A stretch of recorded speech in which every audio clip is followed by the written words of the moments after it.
बिस्मिल्लाहिर्रहमानिर्रहीम। Lecture number 41, मार्च 19, Thursday. अपने गुज़िश्ता lecture के अंदर हमने आगाज़ किया था एक इंतहाई अहम टॉपिक का, जो कि है इंफोग्राफिक्स। 21वीं सदी का कोई भी टीचर जो इंफोग्राफिक्स के ऊपर मास्टरी नहीं रखता, वो टीचर नामुकम्मल है।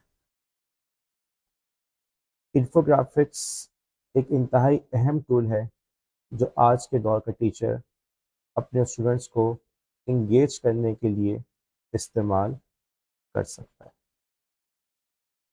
जिस तरीके से हम सीखते हैं कि किस तरीके से हमने बोर्ड को as a teaching, white board, right, black board को हमने किस तरीके से अपने टीचिंग एड के तौर पर इस्तेमाल करना है, इसी तरीके से हमें ये भी सीखना ज़रूरी है कि हम इंफोग्राफिक को एज ए टीचिंग एड किस तरीके से इस्तेमाल कर सकते हैं। लेकिन इसको इस्तेमाल करने से पहले तो हमें इस बात की महारत होनी चाहिए, हमें इस बात की नॉलेज होनी चाहिए कि इंफोग्राफिक्स को हम, एक इफ़ेक्टिव इंफोग्राफिक को हम कैसे बना सकते हैं। अपने गुज़िश्ता लेक्चर के अंदर मैंने बड़ी तफ़सील से बात की इस मौजू के ऊपर कि आप यूँ ना समझें कि किसी भी डायग्राम पे आपने थोड़ा-सा टेक्स्ट लिख दिया तो आप यूँ समझें कि जी ये तो इंफोग्राफिक बन गया। ऐसा हरगिज़ नहीं है। एक अच्छे इन्फोग्राफिक के लिए शर्त है कि उसके अंदर आपकी तमाम जो पूरा का पूरा कंटेंट है, जो पूरा नैरेटिव है, वो उसके अंदर पूरा आ रहा हो, वो सेल्फ कंटेन्ड हो और कॉम्प्लेक्स आइडियाज़ को आपने सिंप्लीफाई करके समझाया हो। मैं इस मौके पे आपको सजेस्ट करूँगा कि अगर आपने मेरा previous lecture, lecture number 40, which was recorded on March 18th को अगर आपने नहीं देखा तो इस वीडियो को पॉज करके आप लाजमन इस वीडियो को लाजमन देखें, क्योंकि इस वीडियो को देखे बगैर ये जो अगला आज का लेक्चर है वो शायद आप इतने अच्छी तरीके से समझ ना पाए। अब यूजुअली होता क्या था, क्लास के अंदर मैं पूरा का पूरा लेक्चर पुराना दोहराता था, फिर अगला टॉपिक स्टार्ट करता था।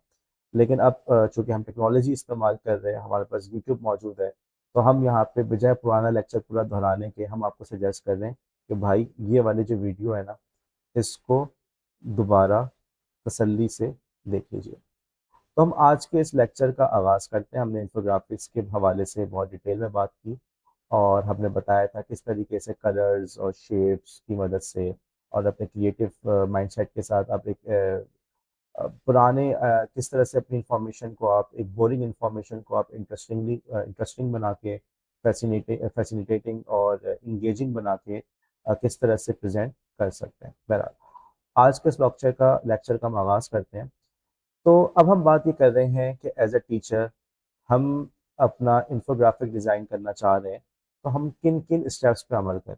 ठीक है, हमने इंफोग्राफिक्स क्या है ये बहुत तफसील में बात कर ली। हमने इंफोग्राफिक्स की बहुत सारी एग्जांपल्स हमने लास्ट लेक्चर के अंदर हमने इसको देख लिया, रिव्यू कर लिया, पढ़ लिया। अब हम बात ये कर रहे हैं कि अब हम as a teacher, as a student teacher, हम जो है एक इंफोग्राफिक बनाना चाह रहे हैं, तो हम कैसे कर सकते हैं, हम क्या क्या स्टेप्स हम इनको फॉलो कर सकते हैं। देखें, तमाम बातों की जो बुनियाद है वो ये है कि आप उस चीज़ को पहले प्लान करें। हम लोगों के अंदर ये बहुत बड़ी ख़ामी मौजूद है कि हम जैसे ही जो टूल होता है ना, उसको उठा के काम करना शुरू कर देते हैं। इसकी मिसाल ऐसी है कि अगर आपसे कहा जाए कि आपने एक टेबल बनानी है, तो आप क्या करेंगे, आप उसी वक्त आरी लेके लकड़ी काटना शुरू कर देंगे या हथौड़ी लेके कीले ठोकना शुरू कर देंगे। ठीक। आजकल हमारे पास मोबाइल है, कंप्यूटर है, तो हम सबसे पहले क्या करते हैं, खट से वो ऐप इंस्टॉल करके बनाना शुरू कर देते हैं। ये इंतहाई अहमकाना तरीका है। आप में से जो लोग एआई यूज़ कर रहे हैं, अच्छी बात है, एआई यूज़ करें, बिल्कुल करें। एआई बहुत इंपॉर्टेंट और बहुत ही यूज़फुल टूल है, मतलब you should know how to use AI effectively. लेकिन उस पर भी लोग ये हिमाकत करते हैं कि बस वो खट से एआई ये बताओ ये कैसे करना है, ये बताओ ये करना है। तरीका ये है कि पहले चीज़ को आप प्लान करें, ठीक है, उसको स्केच आउट करें। अब इसी हवाले से मैं बात करता हूँ कि प्लानिंग, यानी कि बजाय इसके कि पहले आप हथौड़ी उठा के वो कीले ठोकें, थोड़ा सा पॉज करें, प्लान कर लें कि मैंने करना क्या है, और उसको प्लान करने के बाद आगे बढ़ें। ठीक है, मैं यहाँ पे थोड़ा सा आपको स्टेप्स बताता हूँ। देखो, सबसे पहला जो स्टेप तुम्हें नज़र आ रहा है वो क्या है कि आपकी ऑडियंस कौन है। जी, ये बात जहन में आई थी जब मैंने कहा था कि आप लोग सबसे पहले वो हथौड़ी उठा के कीड़े ठोकने लगते हैं। तरीका गलत है, प्लान करो। सबसे पहले तो ये देखो कि तुम्हारा ऑडियंस कौन है, हम किन के लिए बना रहे हैं। मैं अगर यूनिवर्सिटी के स्टूडेंट्स के लिए इन्फोग्राफिक बना रहा हूँ तो उसका स्टाइल, उसके जो ग्राफिक्स एलिमेंट है वो डिफरेंट होंगे, उसकी लैंग्वेज डिफरेंट होगी। अगर मैं वो वीडियो बना रहा हूँ अपने स्कूल के बच्चों के लिए, फैमिली के बच्चों के लिए, तो उसके जो ग्राफिक्स हैं, जो विजुअल्स हैं, वो डिफरेंट होंगे। लैंग्वेज बहुत ज़्यादा सिंपल होगी। सबसे पहले मैं इस बात को तय करूँ कि मेरी ऑडियंस कौन है, मैं किन के लिए बना रहा हूँ और मेरा मकसद क्या है। देखो कितनी इंपॉर्टेंट बात थी। हम में से अक्सर लोग जब काम करना शुरू करते हैं तो हम इन तमाम स्टेप्स को सिरे से भूल जाते हैं। हम सोचते ही नहीं हैं कि हमने किस तरीके से, किन स्टेप्स के साथ हमने क्या प्लानिंग करके, हम सोचते ही नहीं है कि यार हम किसके लिए बना रहे हैं, क्यों बना रहे हैं। बस हम वो छलांग मार देते हैं। पहले छलांग मारते हैं, फिर ख्याल आता है कि यार वो ज़रा जल्दी मार दी, पर देख लेना चाहिए था। तो यहाँ पे भी यही वाली बात है कि पहले आप थोड़ा सा जज करें, सोचें किसके लिए बना रहा हूँ और क्यों बना रहा हूँ। उसके बाद आप ये सोचिए अपना कंटेंट को डिज़ाइन करें। देखो, जैसे मैंने लास्ट लेक्चर के अंदर भी एग्जांपल दी थी, मसलन आप जो है इंग्लिश ग्रामर के लिए इन्फोग्राफिक बना रहे हैं, आप टेंसेस पढ़ा रहे हैं, राइट। हमारे बच्चे टेंसेस के साथ बड़ा स्ट्रगल करते हैं। आपने कहा मैं टेंसेस बनाऊंगा इन्फोग्राफिक की मदद से, तो पहले तो आप उसको प्लान करें। ठीक है, किस किस चीज़ों को करूँगा। टेंसेस तो बहुत सारे हैं, क्या मैं किसी एक स्पेसिफिक टेंस पे बनाऊंगा, या दो पे बनाऊंगा, तीन पे बनाऊंगा, उसमें मैं क्या एग्जांपल्स दूंगा। पेंसिल से आपने पेपर पे स्केच कर लिया कि मैं उसमें क्या लिखूंगा, क्या नहीं लिखूंगा, क्या तस्वीर बनाऊंगा, आपने उसको प्लान किया। ओके, प्लानिंग के बाद, अच्छा प्लानिंग के अंदर ये बड़ा इंपॉर्टेंट कि बस पेपर पे हल्का फुल्का सा स्केच बनाए, दैट्स इट। स्केचिंग करनी है, कुछ नहीं करना, बस स्केच बनाए। ठीक है, स्केचिंग के बाद आप जो है थोड़ा सा गौर करें कि आप उसको किस फॉर्मेट के ऊपर प्रेजेंट कर सकते हैं। फॉर्मेट क्या है, उसका लेआउट क्या है। हमने अपने प्रीवियस लेक्चर के अंदर बहुत सारी एग्जांपल्स दी थी जिसके अंदर इंफॉर्मेशन को डिफरेंट लेआउट्स के ज़रिए से समझाया था। वंस अगेन मैं आपको रिकमेंड करूंगा कि आप मेरा पुराना लेक्चर देखें, तो उसमें आपको नज़र आएगा कि जैसे हम गूगल की इनकम देख रहे हैं कि गूगल की आमदनी कहाँ से हो रही है, तो उसी इंफॉर्मेशन को हमने सैनकी डायग्राम से भी बनाया और उसी इंफॉर्मेशन को हमने पाई चार्ट से भी बनाया। तो आपके पास भी ऐसे बहुत सारे इंफॉर्मेशन हैं, बहुत सारे ऑप्शंस हैं, सॉरी। आपके पास इसी तरह से बहुत सारे ऑप्शंस हैं, और आपने फैसला करना है कि कौन सा वाला लेआउट आपके लिए सबसे बेहतरीन है, आपके लिए अप्रोप्रिएट है। ठीक है, अच्छा फिर हम आगे बढ़ें। तो अब लेआउट के अंदर अगर हम थोड़ा सा तफसील में जाएं तो आप तय कर सकते हैं कि मैंने सिक्वेंशियल लेआउट यूज़ करना है जहाँ पे मैंने स्टेप बाय स्टेप दिखाना है, जैसे मल्टीप्लिकेशन। ओके, आप बच्चों के लिए इंफोग्राफिक बना रहे हैं जिसपे आप मल्टीप्लिकेशन के स्टेप्स बता रहे हैं, तो मल्टीप्लिकेशन के स्टेप बनाते हुए बेहतर है कि सिक्वेंशियल लेआउट को यूज़ कर लें, राइट। या आप जो है मिसाल के तौर पे आप ट्री स्ट्रक्चर यूज़ कर लें। मसलन आप टाइप्स ऑफ शेप पढ़ा रहे हैं, टाइप्स ऑफ एनिमल पढ़ा रहे हैं, तो वहाँ पे आपके लिए ट्री स्ट्रक्चर को यूज़ करना बेहतर है। या आप जो है फॉर एग्जांपल आप सर्कुलर लेआउट को यूज़ कर लें। ओके, अगर आप वाटर साइकिल पढ़ा रहे हैं, ठीक है, तो वहाँ पे शायद बेहतर आपके लिए हो सर्कुलर लेआउट को यूज़ करें। ओके, या इसी तरीके से अगर आप कंपैरिजन कर रहे हैं तो वहाँ पे जो अप्रोप्रिएट लेआउट है, जिसका आप बताना चाहते हैं कि जी, क्योंकि एनर्जी कंजर्वेशन पढ़ा रहे हैं आपके, आजकल एनर्जी को कंजर्व करना बड़ा ज़रूरी है, पानी को कंजर्व करें, बिजली को बचाएं, ठीक। तो आप उसके लिए जो है आपने कहा मैं ऐसा वाला लेआउट यूज़ करूँ जिसके अंदर कंपैरिजन आता हो। आपके पास इसके अलावा भी बहुत सारे ऑप्शंस मौजूद हैं। देखो, बताने का मकसद ये था कि तुम्हारी प्लानिंग के बगैर जो छलांग मारने वाला तरीका होता है वो तुम्हें कितना नुकसान पहुंचाता है। आपने छलांग नहीं मार ली, आप जो है प्लान करेंगे, तय करेंगे मेरी ऑडियंस कौन है, तय करेंगे कि मेरा पर्पस क्या है, तय करेंगे, अपने कंटेंट को प्लान करेंगे, और कंटेंट को प्लान करने के बाद आप उसका लेआउट को तय करेंगे कि मैंने कौन सा लेआउट यूज़ करना है। मैं इस लेआउट वाली बात पे थोड़ा सा दोबारा तफसील में जाता हूँ। देखो ये हमारे पास एक सीक्वेंशियल लेआउट की एग्जांपल है।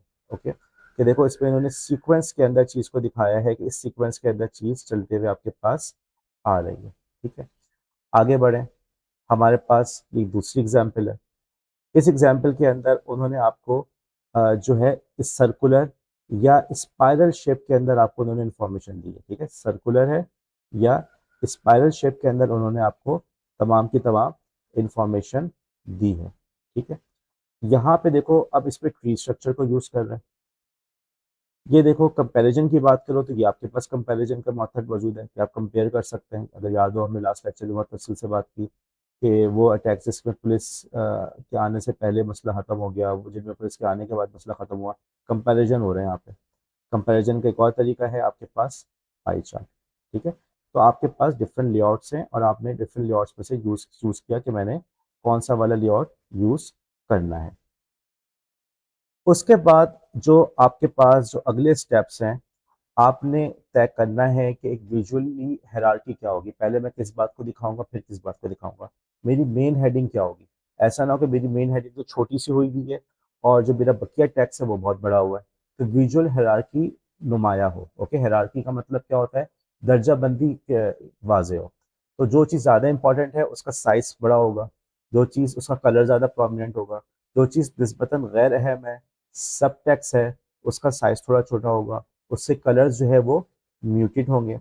इसी तरीके से आप देखेंगे कि जब मैं डिज़ाइन के अंदर एक कंसिस्टेंट पैटर्न यूज़ करूँ, कलर स्कीम यूज़ करूँ, मैंने गोला गंडा नहीं बनाना, 10 किस्म के कलर्स नहीं डालने। मैंने तय करना है कि मैंने कौन से कलर्स को उसके अंदर यूज़ करना है, मेरी कलर स्कीम क्या होगी, मेरे ग्राफिक्स कौन से होंगे। अब ये ना हो कि मैं सीरियस मौजू के अंदर जो है एक फ़नी सी तस्वीर यूज़ कर रहा हूँ, कार्टून यूज़ कर रहा हूँ, कहीं एक पे कार्टून यूज़ कर रहा हूँ और उसी के अंदर जो है मैं कोई दूसरी सीरियस तस्वीर यूज़ कर रहा हूँ। मसलन मैं इसराइल और गज़ा के मामले के ऊपर एक वीडियो बना रहा हूँ, अब उसके अंदर मैं कार्टून शो करना शुरू कर दूँ। ओके, तो क्या सेंसिबल है? Do you think it's appropriate? मैं मजहबी कंटेंट को बता रहा हूँ और मजहबी कंटेंट के अंदर मैं टॉम एंड जेरी कार्टून की तस्वीरें इस्तेमाल कर लूँ, क्या अप्रोप्रिएट है? नहीं है। तो मेरे पास जो है ना, मुझे अपनी एक लैंग्वेज को तय करना होगा कि मेरी कलर स्कीम कौन सी है और मैंने विजुअल एलिमेंट्स कौन से यूज़ करने हैं और ये तमाम की तमाम चीज़ें कंसिस्टेंट हो। उसके बाद आपने उसको रिवाइज करना है और प्रूफ रीड करना है। और मैं ये बता सकता हूँ कि हम में से अक्सर लोग यही हिमाकत करते हैं क्योंकि हम लोग को सिर्फ डेडलाइंस मीट करनी होती है। हम वो लोग हैं जो एक दिन पहले, डेडलाइन से एक दिन पहले क्या 1 घंटे पहले काम करने बैठते हैं और जब डेडलाइन सर पर आती है तो उस वक्त हम परेशान होकर काम करना शुरू करते हैं। तो जाहिर सी बात है उस वक्त आपको रिवीजन का, प्रूफ रीडिंग करने का मौका नहीं मिलता। लेकिन आप ऐसा काम नहीं करेंगे क्योंकि आप एक अच्छे स्टूडेंट हैं और आप इंशाल्लाह एक बहुत अच्छे टीचर बनेंगे। तो आप काम को पहले करेंगे और आप उसके अंदर गौर करेंगे कि उसको मैं सही से प्रूफ रीड भी करूं और उसको मैं सही से रिवाइज भी करूं, कोई गलती हो तो मैं उसको सही करूं। फिर एक और बड़ा इंपॉर्टेंट पॉइंट कि मैंने उसको शेयर किस तरह से करना है। देखो अब आपने चीज़ें बच्चों को भेजनी है व्हाट्सएप पे, लेकिन आपको पता है कि व्हाट्सएप के अंदर जब हम बड़ी बड़ी तस्वीरें भेजते हैं तो व्हाट्सएप उसका साइज रिड्यूस कर देता है। आप उसको एचडी में भी भेजते हो ना तब भी वो उसका साइज कुछ ना कुछ कम करता है। तो ज़्यादा बेहतर तरीका क्या है? ज़्यादा बेहतर तरीका ये है कि उस इन्फोग्राफिक को आप पीडीएफ बना के व्हाट्सएप पे शेयर कर दें, क्योंकि आप व्हाट्सएप यूज़ कर रहे हैं। आपने कहा नहीं मैं व्हाट्सएप यूज़ नहीं करता, मैं अपने स्टूडेंट से वेबसाइट, मेरी वेबसाइट है वहाँ पे मैं शेयर करता हूँ। तो फिर कौन सा फॉर्मेट हो, पीएनजी यूज़ करना है, वेब पी यूज़ करना है, वेब पी, साइज़ बड़ा कर दूँ उसका क्योंकि इमेज है तो उसको कोई भी बड़ा साइज़ में करके देख सकता है, राइट। या मैं कोई एलएमएस यूज़ कर रहा हूँ, मैं गूगल क्लासरूम यूज़ कर रहा हूँ, मैं डिस्कॉर्ड यूज़ कर रहा हूँ, मैं मूडल यूज़ कर रहा हूँ, तो उसके लिहाज से मैंने एप्रोप्रिएट कौन सा यूज़ करना है। डिस्कॉर्ड का जो फ्री अकाउंट है उसके अंदर आपके पास लिमिटेशन है 10 MB की, 10 MB से ज़्यादा फाइल आप नहीं शेयर कर पाते, फ्री अकाउंट के अंदर ये लिमिटेशन है। तो आपने इस बात को ऐसा इंफोग्राफिक बनाना है जिसका साइज 10 MB से कम हो। तो ये भी देखो इंपॉर्टेंट चीज़ है कि आप इस बात को तय करें कि आपने किस तरीके से इस इंफॉर्मेशन को, इस इंफोग्राफिक को आपने किस तरीके से शेयर करना है और उस शेयरिंग का, उस डेस्टिनेशन का सोचते हुए कंटेंट को आप ऑप्टिमाइज करें। देखो अब हम आगे बढ़ें, हम थोड़ा सा और एग्जांपल्स को देखते हैं जिसके ज़रिए से हम सीख सकते हैं कि एक अच्छे अच्छा इन्फोग्राफिक कैसा होता है। और किसी भी चीज़ को सीखने का सबसे अच्छा तरीका ये है कि आप जो है मास्टर से, माहिरीन से सीखें। माहिरीन आपको जो कुछ सिखाएंगे वो कोई और नहीं सिखा पाता। कहते हैं कि कॉपी करने का, सीखने का सबसे अच्छा तरीका ये है कि आप जो है, आज भी शायद थोड़ा ज़लज़ला आया हुआ है, तो चीज़ें जो हैं गिर रही हैं। ओके सॉरी, ज़लज़ला नहीं आया हुआ, अल्लाह ना करे ज़लज़ला आए।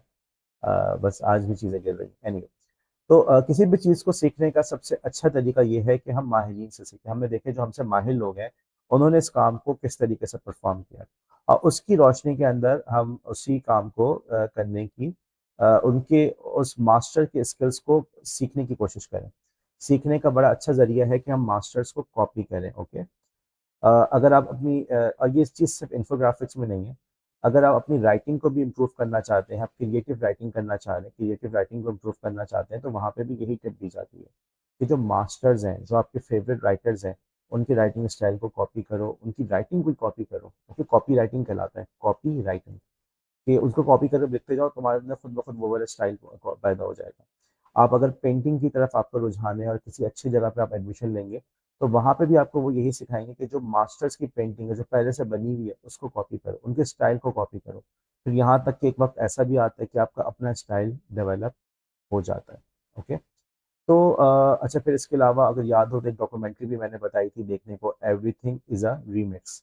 और ये जो हमारा क्रिएटिविटी का लेक्चर था, उसके अंदर मैंने इसका जिक्र किया था कि आप इस वीडियो को देखें, एवरीथिंग इज़ अ रीमिक्स। बहरहाल, हम आगे बढ़ते हैं। तो हम आगे बढ़ते हैं, तो अब हम चलते हैं अपने ऐसी कुछ एग्जाम्पल्स को देखते हैं। ये जो एग्जाम्पल है, ये मैंने ली है इंस्टाग्राम पे, एक साहब हैं जिनका नाम है, ओ माय गॉड, अब इनके नाम की स्पेलिंग मुझसे नहीं होगी, मिलानी creative. Okay, I am sorry अगर इनके नाम की प्रोनाउंसिएशन जो है मैं गलत कर रहा हूँ। ओके, प्रोनाउंसिएशन मेरी गलत है, तो आई एम सॉरी।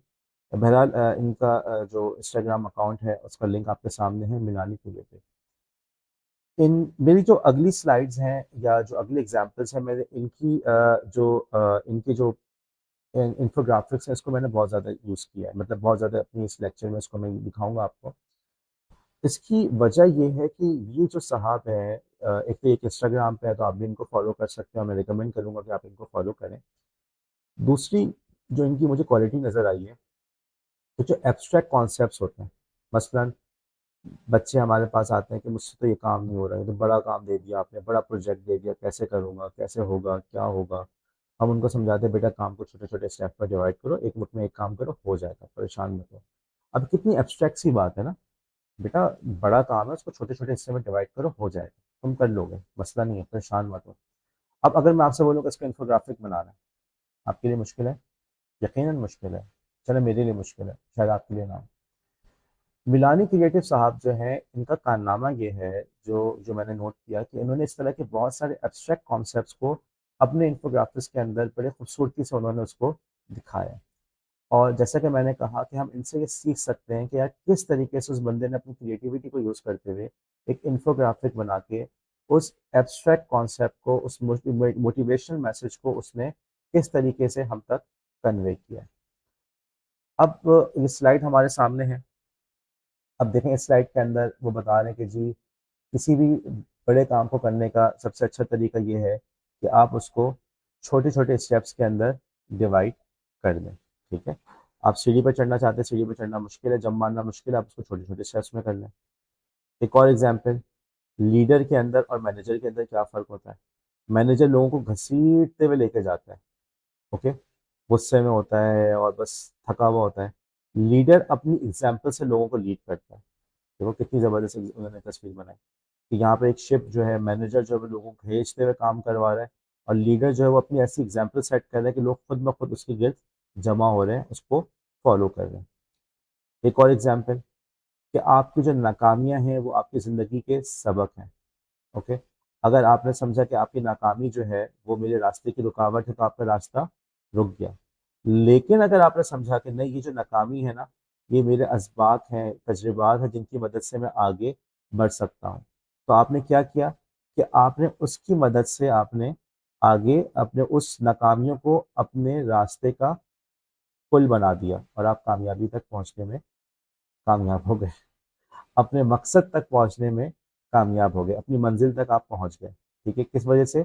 इसलिए कि आपने उन नाकामियों को, उन तजुर्बात को आपने रास्ते का अपना एक पुल बनाया, रुकावट नहीं समझा। एक और एग्जांपल, मोटिवेशन। हमारे यहाँ मोटिवेशन पे बहुत ज़्यादा जोर होता है। अब वो दिखा रहा है, वो बता रहा है कि भाई मोटिवेशन तो असल में बस सिर्फ छोटी सी चीज़ होती है, बड़ी अहम चीज़ है, मोटिवेशन बहुत अहम है, लेकिन होती वो छोटी सी चीज़ है। असल तो ये वाली चीज़ होती है, ये होगा तो मोटिवेशन काम आएगी, अगर ये नहीं होगा तो मोटिवेशन काम नहीं आएगी। कितनी ज़बरदस्त बात है। आगे चलें। हम समझते हैं कि हमारी जो ज़िंदगी के अंदर कामयाबी का जो रास्ता है, हमारी मंजिल तक जो पहुंचने का रास्ता है, वो कुछ इस तरह से है कि बस एक दो तीन चार हम आगे बढ़ते जाएंगे, लेकिन ऐसा नहीं है। आपके पास सिर्फ पहला कदम होता है, फिर अगला रास्ता, अगला कदम आपको खुद रखना पड़ता है, खुद बनाना पड़ता है, उसके बाद अगला, उसके बाद अगला, उसके बाद अगला, यहाँ तक कि आप अपनी मंजिल तक पहुंच जाते हैं। तुम गौर कर रहे हो किस तरीके से उन्होंने इन एब्स्ट्रैक्ट कॉन्सेप्ट्स को हमें कितने ज़बरदस्त तरीके से उन्होंने जो है इन चंद इन्फोग्राफिक्स की मदद से हम तक ये मैसेज उन्होंने कन्वे किया है। अब देखो, हम बात करते हैं कि राइटिंग करना कितना ज़रूरी है, राइटिंग करनी चाहिए, राइटिंग से बड़ा फ़ायदा होता है। तो देखो, अब यहाँ पे वो ये बात समझा रहे हैं कि आप जो है अगर अपनी राइटिंग के अंदर अगर आप किसी चीज़ को नहीं लिखते, जब राइटिंग करते हैं, डायरी लिखते हैं, जर्नल मेंटेन करते हैं, मैंने अपनी क्लास में भी कई दफ़ा जर्नल मेंटेन करने का रेकमेंड किया है। तो जब अपनी क्लास में आप जर्नल को मेंटेन करते हैं, तो नतीजा क्या निकलता है कि आपकी जो सोच है वो मुनज़्ज़म होती जाती है। याद है, मैंने एक दफ़ा क्लास में जब हम लाइफ लॉन्ग लर्निंग की बात कर रहे थे, तो मैंने कहा था कि एक बड़ा इशू आता है टाइम मैनेजमेंट का। टाइम मैनेजमेंट के बहुत सारे तरीके हैं, लेकिन उनमें से तमाम तरीकों का जो एक, जो सब तरीकों का जो बेस है, जो बुनियाद है, वो ये कि आप अपने कामों की लिस्ट को मुरतब करना शुरू करें, कामों की लिस्ट को लिखना शुरू करें। सबसे बुनियादी स्टेप ये। अब देखो, इसी बात को उन्होंने इस इंफोग्राफिक में कितना ज़बरदस्त समझाया है कि जब आप चीज़ों को लिख लेते हैं तो वो चीज़ें ऑर्गेनाइज हो जाती हैं। कहाँ की चीज़ें बेतरतीब थी, और जब आपने लिख लिया तो वो चीज़ें ऑर्गेनाइज हो गई। एक और एग्जाम्पल, ज़िंदगी के अंदर बुरे दिन जब आप याद कर रहे हो, बुरे दिनों को, ख़ज़ा के दिनों को याद कर रहे हो, तो अच्छे दिनों को भी याद रखें। कभी अच्छे दिन भी आपकी ज़िंदगी में आए थे।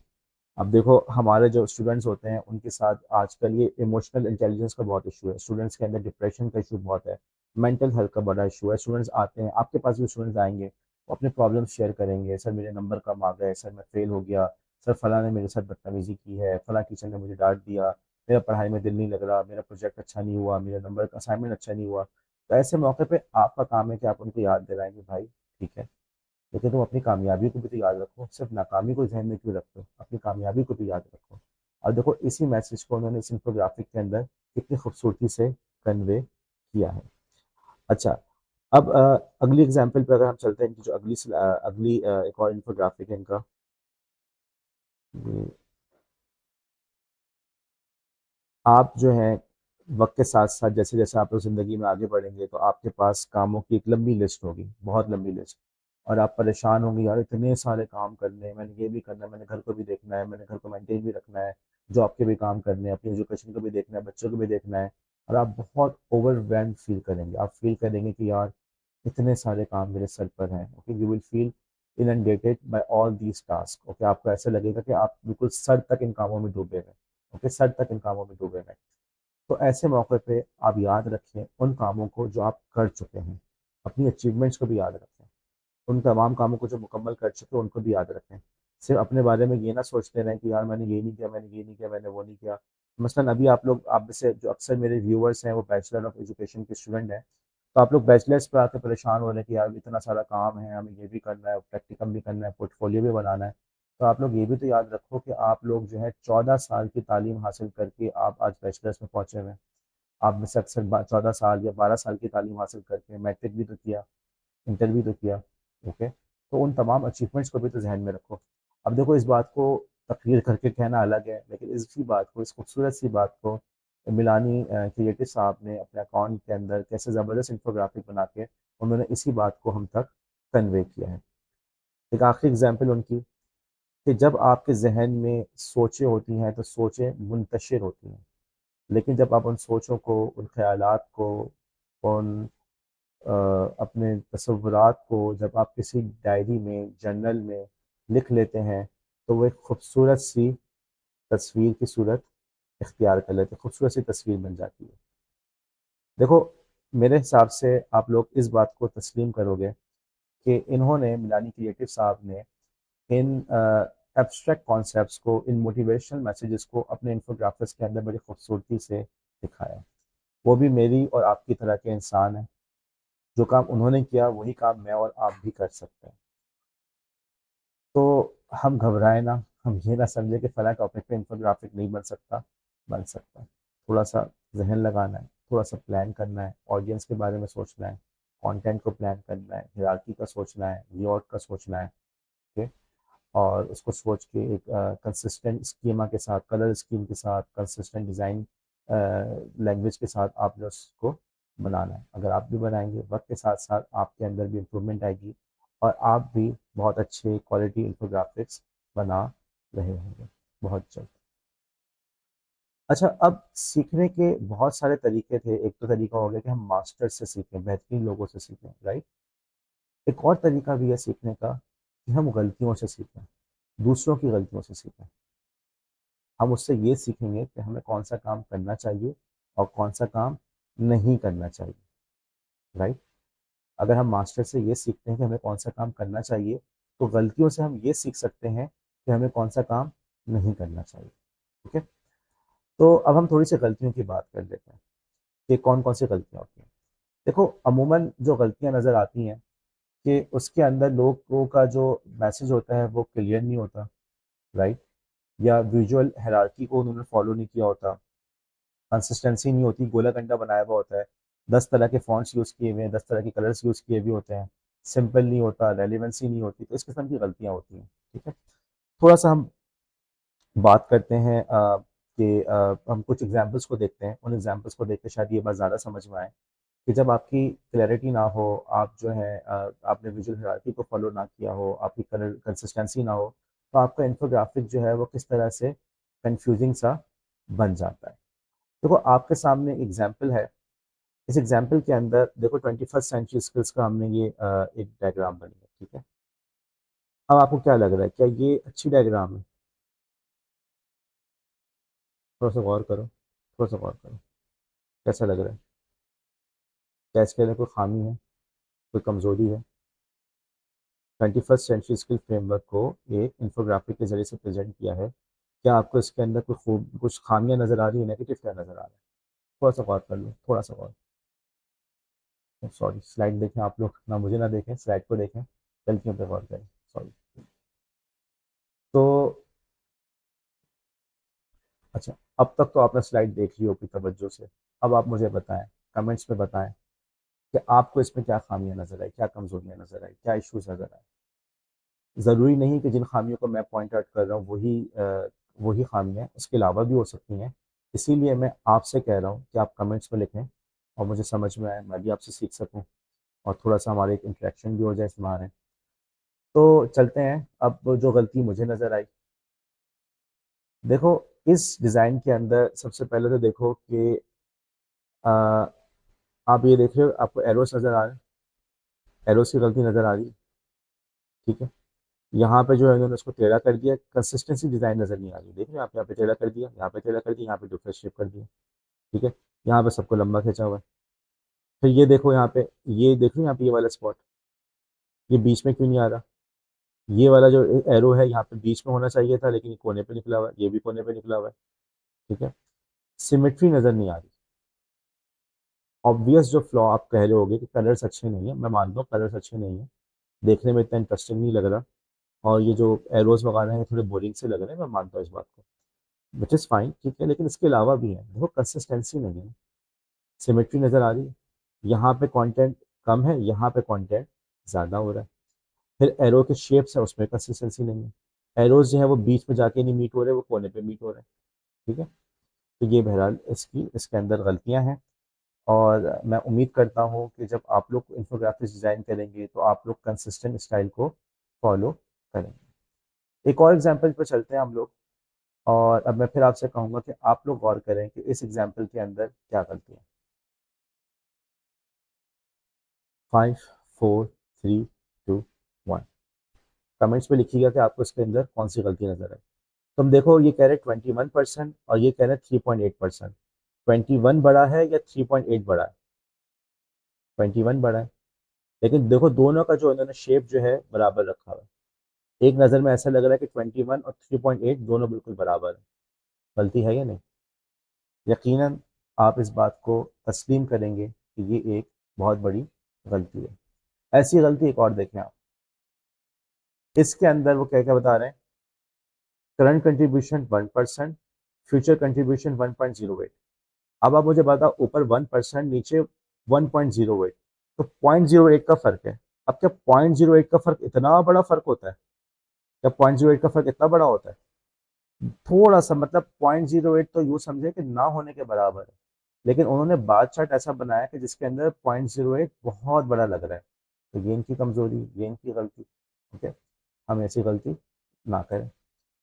अच्छा, अब इसके बाद एक और एग्जांपल आपके सामने, और आप देख सकते हैं कि 51 और 47।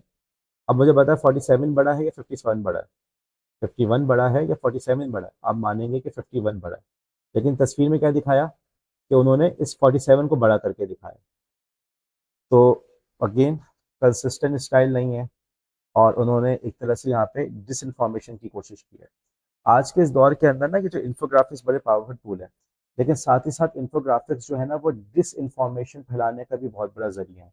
लोग इसी किस्म की गलत तस्वीरें बना के, जैसे आपने देखा कि 51 को छोटा दिखा रहे हैं और 47 को बड़ा करके दिखा रहे हैं, तो लोग इसी किस्म की तस्वीरें वगैरह बना के, इनकरेक्ट इन्फोग्राफिक्स बना के डिस इन्फॉर्मेशन, गलत फहमियाँ फैलाने की भी कोशिश करते हैं। लोग ये भी तरीक़ेकार इख्तियार करते हैं।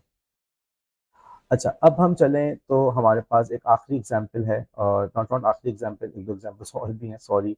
इस लेक्चर के अंदर भी हमारे पास बहुत सारी एग्जाम्पल्स हैं। अब इस एग्जाम्पल में बोलें आपको क्या गलत चीज़ नज़र आ रही है, आप मुझे बताएं कि आपको इसमें क्या खामी नज़र आ रही है। मैं आपसे सवाल पूछ रहा हूँ।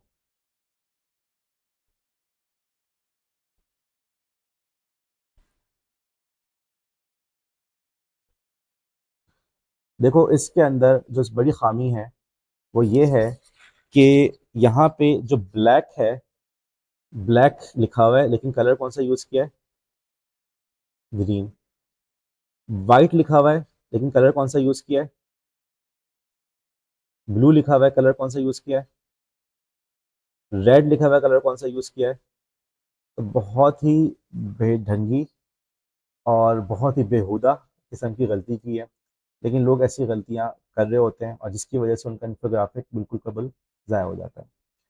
एक और गलती जिसका ताल्लुक इस बात से है कि इन्फोग्राफिक बनाने का मकसद ये होता है कॉम्प्लेक्स आइडियाज़ को सिंप्लीफाई करके प्रेजेंट करना। और इसका मतलब ये नहीं कि बेतहाशा टेक्स्ट लिखा और बस थोड़ी सी तस्वीरें लगा दी और कहा कि इन्फोग्राफिक बन गया, ऐसा नहीं है। इन्फोग्राफिक का मकसद कॉम्प्लेक्स आइडियाज़ को सिंप्लीफाई करना होता है। अब आप मुझे बताओ, ये जो इन्फोग्राफिक आपको नज़र आ रहा है, इसमें कुछ सिंप्लीफिकेशन नज़र आ रही है आपको? क्या ये सिंप्लीफाइड है? इसको तो पढ़ना ही मुश्किल है। इसको अगर मैं जूम भी करूँ ना, तो जूम भी करूँ तब भी मेरे लिए, मुझे मतलब मुझे पढ़ने का दिल नहीं चाह रहा। अपने पढ़ने आप पढ़ लें, ठीक है, मैं आपके सामने जूम कर देता हूँ, आप पढ़ें आराम से, वीडियो को पॉज कर लें, तसल्ली से पढ़ लें, लेकिन मुझे बिल्कुल भी इस पर इंटरेस्ट नहीं है। हुआ क्या है कि ये इन्फोग्राफिक कम है, बस टेक्स्ट ज़्यादा है, टेक्स्ट ही टेक्स्ट भरा हुआ है, और आप खुद भी मुझे बताएंगे कि यार इसको पढ़ने का या उसको देखने का हमारा दिल नहीं जा रहा। तो ये गलती के बजाय चीज़ों को, कॉम्प्लेक्स आइडियाज़ को सिंप्लीफाई करने के, उन्होंने उल्टा उसको और ज़्यादा प्रॉब्लमेटिक बना दिया। ओके, और ज़्यादा कॉम्प्लेक्स बना दिया। तो अब इसके साथ अब हम चलते हैं इस टॉपिक की तरफ कि हम इन्फोग्राफिक्स को पढ़ ही क्यों रहे हैं। ओके, हमने पहले तो बात कर ली कि इन्फोग्राफिक्स क्या हैं, किस तरह से काम आते हैं, किस तरह से हमारी हेल्प करते हैं। अब हमने फिर उसके बाद बात कर ली कि इन्फोग्राफिक्स जो हैं वो हमें किस तरह से, मतलब हम इन्फोग्राफिक्स की मदद से किस तरीके, मतलब हम इन्फोग्राफिक्स को यूज़ क्यों करें। ओके, क्या वजह है इन्फोग्राफिक्स को यूज़ करने का, हमें क्या फ़ायदा है। अब आप कह सकते हैं कि सर ये तो बड़ी ऑब्वियस सी बात है, इन्फोग्राफिक्स तो हमने देखे, इतने मज़े मज़े के, इतने काम के, तो हमें समझ में आ गया। नहीं, ऐसा नहीं, थोड़ा सा और देखें।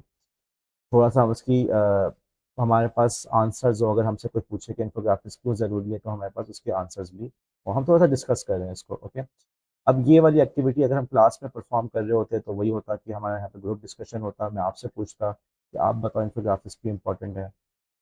लेकिन ये काम हम यूट्यूब पे कर रहे हैं, तो आप थोड़ा सा पॉज करें और अपने पास नोटबुक पे लिखें, कमेंट्स में लिखें, कमेंट्स में लिखते हैं, जैसा तैसा लिखते हैं, जो भी लिखते हैं कि आपके ख्याल में इन्फोग्राफिक्स क्यों इम्पोर्टेंट है। आपने पॉज किया होगा, अब हम आगे चलते हैं। देखो, इन्फोग्राफिक्स का एक बहुत बड़ा फ़ायदा हमें ये होता है कि हम अपने कॉम्प्लेक्स आइडियाज़ को सिंप्लीफाई करके प्रेजेंट कर सकते हैं। ठीक है, हम कॉम्प्लेक्स आइडियाज़ को सिंप्लीफाई करके प्रेजेंट कर देते हैं। फिर इसके अलावा हम इसके ज़रिए से अपने कंटेंट को हम इंगेजिंग भी बना सकते हैं, लोगों के लिए इंटरेस्टिंग बना सकते हैं। आप लेक्चर सी की मिसाल ले लें, अगर मैं लेक्चर बगैर इन स्लाइड्स के दे रहा हूँ तो आपको कितना इंटरेस्ट होता है, और जब इन्हीं लेक्चर में आपको स्लाइड्स नज़र आ रही होती है तो आपको इंटरेस्ट कितना बढ़ जाता है। तो हम इसी तरह से इन्फोग्राफिक्स की मदद से अपने क्लास को, अपने लेक्चर को इंटरेस्टिंग बना सकते हैं। ठीक है। अच्छा, फिर इसी तरीके से जो चीज़ हमें इन्फोग्राफिक्स में नज़र आती है उसको याद रखना हमारे लिए आसान होता है, उसको समझना हमारे लिए आसान हो जाता है। फिर हमारे पास लोगों के सीखने के डिफरेंट तरीके होते हैं, और इसी तरह से sorry sorry for the interruption. और इन्फोग्राफिक्स की मदद से हम क्लास के अंदर मौजूद डिफरेंट स्टूडेंट्स को अपने इस लेक्चर के अंदर हम उनको इंगेज कर सकते हैं। बाज़ लोगों को ये बात पसंद आती है कि उनसे सवाल पूछा जाए, आप बताएं, आप बताएं। बाज़ को ये चीज़ पसंद आती है कि प्रोजेक्ट बनाए जाएं। तो इसी तरीके से बहुत सारे ऐसे लोग होते हैं, बल्कि साफ सी बात है, अक्सरियत ऐसी होती है जो तहरीर में, टेक्स्ट में इंटरेस्ट ले ना ले, इन्फोग्राफिक्स या तस्वीरों में, विजुअल्स में ज़्यादा इंटरेस्ट लेती है। तो आपकी क्लास में हर किस्म के स्टूडेंट्स होंगे और आपने तमाम को देखते हुए चलना है। तो आप इन्फोग्राफिक्स की मदद से आप क्लास का जो एक मेजर चंक है उसको आप, उसकी लर्निंग स्टाइल को आप अपील कर सकेंगे। अच्छा, अब इसी तरीके से इन्फोग्राफिक्स के और भी बहुत सारे फ़ायदे हैं। मसलन जो बात लैंग्वेज बैरियर होता है, ठीक है, क्लास के अंदर हर किस्म के स्टूडेंट्स हैं, तो जिन स्टूडेंट्स का एक लैंग्वेज का इशू है वो या कल्चरल इशू है, उनको कुछ समझ में आए ना आए, उनको ग्राफिक्स, विजुअल तस्वीरें, इन्फोग्राफिक्स ज़रूर समझ में आएंगे। जैसा कि हमने देखा कि 46,000 साल पहले भी लोग पेंटिंग कर रहे थे। उनकी ज़बान क्या थी हमें नहीं पता, उनकी कौम कौन सी थी हमें नहीं पता, लेकिन इसके बावजूद उनमें और हमें एक बात मुश्तरक थी, पेंटिंग करना, ड्राइंग्स बनाना। तो इसी तरीके से जो इन्फोग्राफिक्स है, इन्फोग्राफिक्स की मदद से हम अपनी क्लास के अंदर मौजूद डिफरेंट कल्चर के बैकग्राउंड के लोगों को, डिफरेंट लैंग्वेजेस के बैकग्राउंड के लोगों को, उन तमाम को जो है हम इंगेज कर सकते हैं, और हमारी बात, हमारा पॉइंट ऑफ व्यू उन तक पहुंच जाएगा। अब पाई चार्ट की एग्जांपल है, आपने पाई चार्ट बनाया, अब बंदा भले सिंधी हो, पश्तून हो, हिंदी हो, फारसी हो, पाई चार्ट सबको समझ में आ जाएगा, सबको समझ में आ जाएगा, regardless of their cultural background. इसी तरीके से इन्फोग्राफिक्स का 21st सेंचुरी स्किल से बहुत गहरा ताल्लुक है। कैसे है, हम बात करते हैं। आप इन्फोग्राफिक्स की मदद से बच्चों की या क्लास की डिजिटल इंगेजमेंट को बढ़ा सकते हैं। ओके, डिजिटल टूल्स को यूज़ कर रहे हैं और डिजिटल टूल्स के ज़रिए से उसको डिलीवर कर रहे हैं, तो आपके उनके साथ इंगेजमेंट बढ़ जाती है। इसी तरीके से वक्त का बचत हो जाती है, वक्त को बचाने में कामयाब हो जाते हैं, वक्त की सेविंग हो जाती है। आपने एक दफ़ा इन्फोग्राफिक बना दिया तो बार बार इस्तेमाल कर सकते हैं। लंबा चौड़ा लेक्चर था, उसको आपने इन्फोग्राफिक के ज़रिए से बहुत मुख्तसर वक्त के अंदर आपने उसको समझा दिया।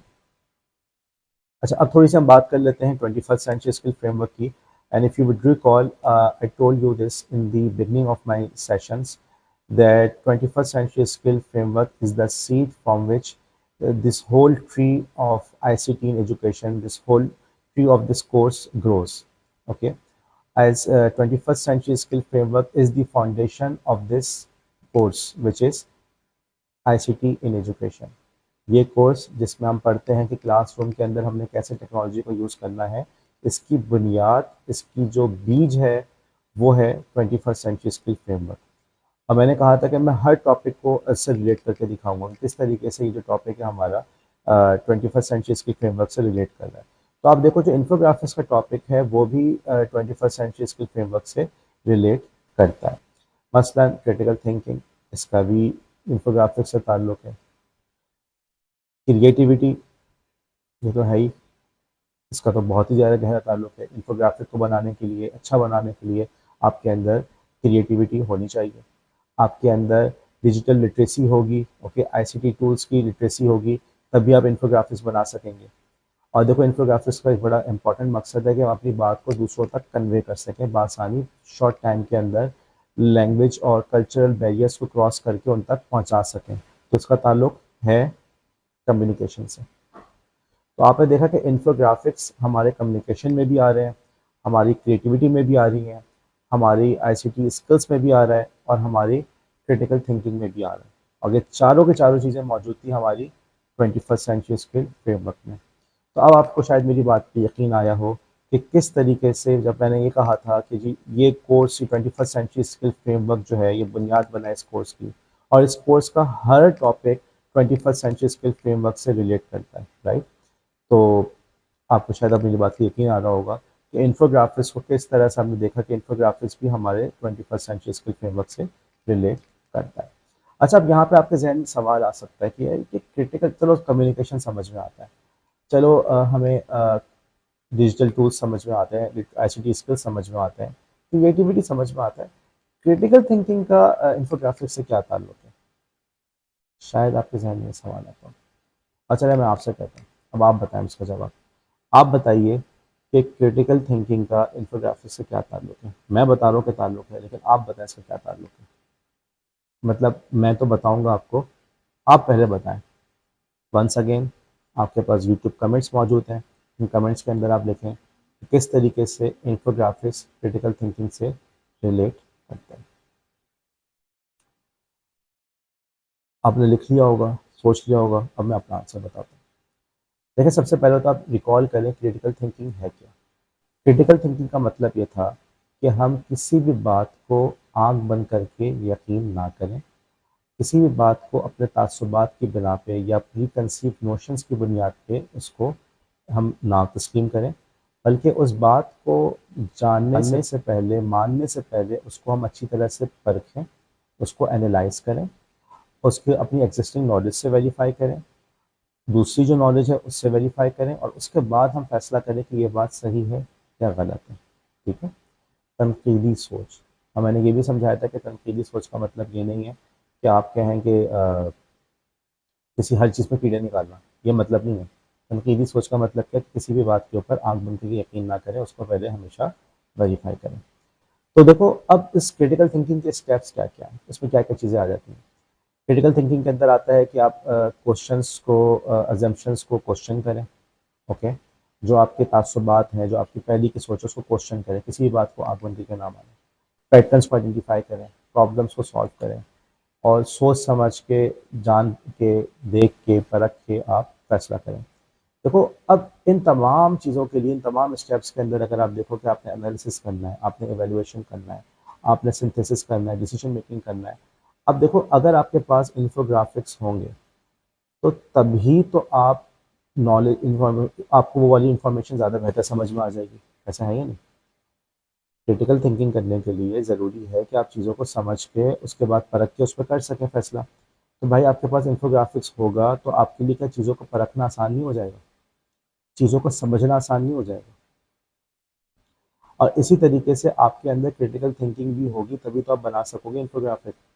आप तो नहीं सोचोगे इन्फोग्राफिक बनाते, एक तो था कंजम्पशन, रीड करना, तो हमने बताया कि इन्फोग्राफिक की वजह से इन्फॉर्मेशन को समझना आसान हो जाता है, राइट। और जब इन्फॉर्मेशन को समझना आसान हो गया, तो जो क्रिटिकल थिंकिंग के अंदर जो हमारे स्टेप्स हैं, एनालिसिस का स्टेप है, हमारे इवेल्युएशन का स्टेप है, सिंथेसिस का स्टेप है, ये सारे के सारे हमारे लिए आसान हो जाएंगे। दूसरी बात, जब आप खुद भी बना रहे हो इन्फोग्राफिक, तब भी तो आपको क्रिटिकल थिंकिंग यूज़ करनी होगी। मैं अगर टेंसेस के ऊपर इन्फोग्राफिक्स बना रहा हूँ तो मैंने किस चीज़ को रखना है, किस चीज़ को नहीं रखना, तो क्या इसके लिए मुझे यूज़ नहीं करना पड़ेगा? करना पड़ेगा। या मैं जो हूँ, मैं सोच रहा हूँ फॉर एग्जांपल कि मैंने किसी मुल्क की हिस्ट्री के ऊपर मैंने इन्फोग्राफिक बनाना है, या मैंने इन्फोग्राफिक बनाना है कि पानी को कंजर्व करें, पानी को ज़ाया ना करें, बच्चों के लिए बना रहा हूँ, तो मुझे यहाँ पे भी तो क्रिटिकल थिंकिंग की तो यूज़ करनी होगी। कौन से वाली टिप मैंने देनी है, कौन सी टिप मैंने नहीं देनी, कौन सी बात बतानी है, कौन सी बात मैंने नहीं बतानी, कौन सी बात बच्चों से रेलिवेंट है, कौन सी बात बच्चों से रेलिवेंट नहीं है। तो यहाँ पे भी तो मैं सोच समझ के फैसला करूंगा ना। ये तो नहीं है कि मेरे पास कोई एक आउटलाइन आ गई और मैंने कहा अच्छा जी सब चीज़ों का मैं इन्फोग्राफिक बना दिए। मैंने भी तो फैसला करना है कि यार किस चीज़ को मैं दिखाऊं, किस चीज़ को मैं ना दिखाऊं, किस चीज़ को बच्चों तक पहुंचाऊं, किस चीज़ को बच्चों तक ना पहुंचाऊं। आप क्लास के अंदर अगर अपना लेसन बना रहे हैं, आपने उसके अंदर अपने क्या सोच के फैसला नहीं करना कि यार इसमें से किस टॉपिक का मैं इन्फोग्राफिक बनाऊं, और किस टॉपिक का इन्फोग्राफिक नहीं बना उसको मैंने वर्बली समझाना, और किस टॉपिक को मैंने प्रोजेक्ट के जरिए समझाना। देख रहे हो बात को? तो देखो इस तरह से ये जो तुम्हारी रिक्वायरमेंट तुम्हारे सामने आ रही है ना, ये तमाम मौक़ों पे तुम्हें क्रिटिकल थिंकिंग तो वैसे भी यूज़ करनी पड़ेगी। तुम क्रिटिकल थिंकिंग यूज़ नहीं करोगे तो तुम इन्फोग्राफिक नहीं बना सकोगे, तुम इवन एक अच्छा लेसन प्लान नहीं बना सकोगे। तो देखो इस तरह से तुम्हें पता चला कि क्रिटिकल हमारे जो 21st सेंचुरी स्किल फ्रेमवर्क्स हैं उनका इन्फोग्राफिक से ताल्लुक है, कम्युनिकेशन में, कोलैबोरेशन के अंदर, क्रिएटिविटी के अंदर, सॉरी, कम्युनिकेशन के अंदर, क्रिएटिविटी के अंदर, और आईसीटी टूल्स के अंदर, आईसीटी स्किल्स के अंदर, और साथ ही साथ हमारा है इसके अंदर ताल्लुक क्रिटिकल थिंकिंग से। ओके, क्रिटिकल थिंकिंग होगी तो हम लोग अच्छे इन्फोग्राफिक्स बना सकेंगे, और इसी तरीके से अगर हमारे पास इन्फोग्राफिक्स होंगे तो हमारे लिए क्रिटिकल थिंकिंग करना आसान हो जाएगा। क्रिटिकल थिंकिंग की जब हम बात कर रहे हैं तो इन्फोग्राफिक्स दो रोल प्ले कर रहे हैं। एक तो इन्फोग्राफिक्स का ये रोल कि क्रिटिकल थिंकिंग की मदद से हम अच्छे इन्फोग्राफिक्स बना सकते हैं, एक ये हो गया।